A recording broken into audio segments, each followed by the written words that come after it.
Sampaikan kepada teman-teman sekalian terhadap dua tersangka yang di klaster 1 yang sudah mendapat RJ, ini juga haknya sebagai status tersangka juga sudah dicabut. Kami ulangi, status tersangka juga sudah dicabut serta Damai dengan Jokowi, Egy Sujana dan Damai Hari Lubis resmi bebas status tersangka pencekalan. Polda Metro Jaya resmi mencabut status tersangka Egy Sujana dan Damai Hari Lubis dalam kasus tudingan ijazah palsu Presiden ke-7 RI Joko Widodo, Jokowi. Selain itu, status pencekalan terhadap Egy dan Damai juga telah dicabut. Pencabutan status tersangka dan pencekalan itu menyusul diterbitkannya Surat Perintah Penghentian Penyidikan, SP3. Setelah kedua belah pihak menyelesaikan kasus ini lewat Restoratif Justice, RJ. Status tersangka juga sudah dicabut serta pencekalan cegah dan tangkal juga dilakukan pencabutan.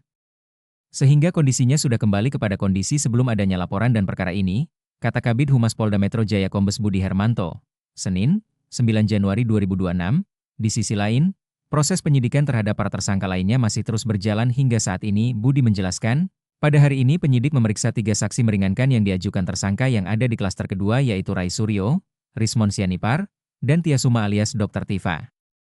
Dan besok, tanggal 20 juga ada pemeriksaan 7 saksi ahli yang diajukan oleh tersangka klaster kedua.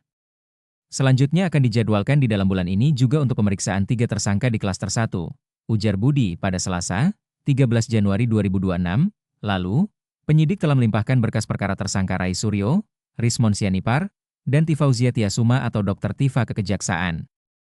Untuk tersangka yang tidak dihentikan perkaranya, penyidikan tetap dilanjutkan. Penyidik masih melakukan pemeriksaan saksi, ahli, serta melengkapi berkas perkara guna kepastian hukum, ungkap Budi. Selain itu, penyidik juga telah menjadwalkan pemeriksaan saksi, ahli, dan pemeriksaan lanjutan terhadap tersangka lainnya. Polda Metro Jaya menegaskan penanganan perkara dilakukan secara profesional, transparan, dan akuntabel sesuai dengan mekanisme hukum yang berlaku, ujar Kabid Humas.